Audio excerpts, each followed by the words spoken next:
তাই বেটা মানুষ সকালবেলা ওয়াশরুমে ফ্রেশ হয়ে তারপর রেডি হয়। হ্যাঁ রেডি আবার ওয়াশরুমে কি করে এটা তো আমি বলতে পারবো না, এটা তো ন্যাচারাল বিষয়। তুই কি বলতে পারো? আমার কিন্তু 7:30টায় নাস্তা খাইতেই হবে। আপনার তো সময় হয়ে গেছে ওষুধ খাওয়া। তুমি কথা বলো না। উফ বাপ্পে মানে কেসেন্টরা ডাকো ওর জন্য না দাঁড়া থাকো। মানুষ কোচের লেগে খাড়ায় থাকে আর আমি কোচ ওর লেগে মানে ওর মতো একটা আনফিট প্লেয়ারের লেগে খাড়ায় থাকো। আচ্ছা টু মাচ। আচ্ছা আপনি টু মাচ পরে কোন কমছে দেন ভাই। প্রথম দিন ভাবতাছি এক লগে নাস্তা করব, তারপর ডাকেন তো আপনি ডাকেন। সকাল 5টায় এখন এমন দাঁড়াই আছে। এই ক্যাসিনো তুমি কি ভাব নিতেছো নাকি?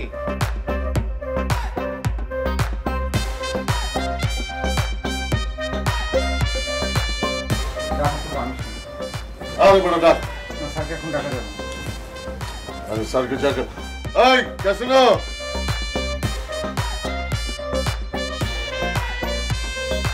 মানে ক্যাসিনো ধর বড় তো স্যার এই ক্যাসিনো মানে ক্যাসিনো খিদা লাগছে তো, দেরি হয়ে যাইতেছে, আসো।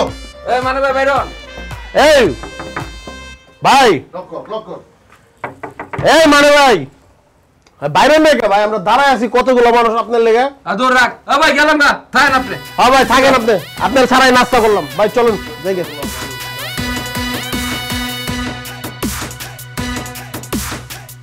এই সরি এক্সট্রিমলি সরি, আসলে দেরি হয়ে গেছে গা, সরি। হ্যাঁ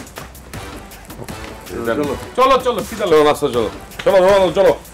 স্যার চলেন নাস্তা করে ওষুধ খেতে হবে।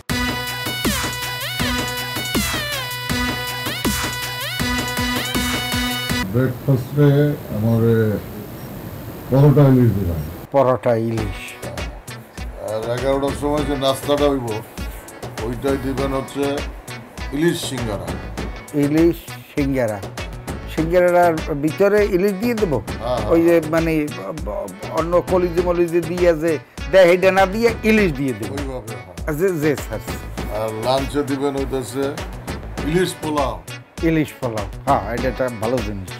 ইলিশ পোলাও দিবেন, তেলতেলা ইলিশ যাতে হয়, জি চাপটা করে আর কি। হ্যাঁ হ্যাঁ। তারপরে আপনি বিকেলে যে নাস্তাটা আমার দিবেন জি জি, ওইটা আপনি আমার ইলিশ স্যান্ডউইচ বা ইলিশ বার্গার দিবেন।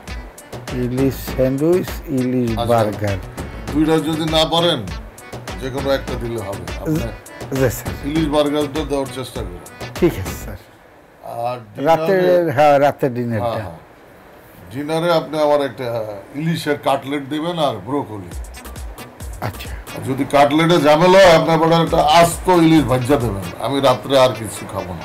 ওটা ভাজা বলতে ওই পেঁয়াজ মরিচ দিয়ে ভাজবো না ফ্রাই করে দেবো? একদম ওই তো পুরো ইলিশ মাছটা আর কি ফ্রাই করে দেবো? নাড়ি বুড়ি শুদ্ধ না হবে না, সেইটা কি স্যার কেউ ভাজে? হ্যাঁ এই হচ্ছে আমার যে কদিন আছি সেই কদিনের মেনু।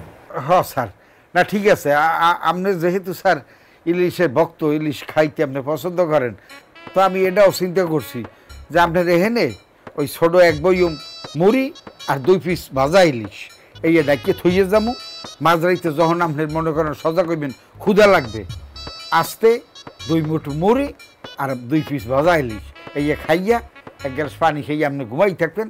বেরিয়ে সময় একদম ফুল ফ্রেশ, প্র্যাকটিস যা করা লাগে এনার্জি নিয়ে করবেন স্যার, কোনো সমস্যা নেই। মুড়ি, জি স্যার। ইলিশ, হ্যাঁ পারবেন? পারবো স্যার। আবার দেখেন মুড়ি ইলিশের বদলে এবার ইলিশ দিয়ে যান। না স্যার কি করেন না করেন, এইটা কি দেওয়া যায় না? ঠিক আছে যান। তো ঠিক আছে স্যার। পরোটা বাড়াই দেন। আচ্ছা দিন না 5টা দিন পর। ঠিক আছে স্যার। আসসালামু আলাইকুম স্যার। আসসালামু আলাইকুম।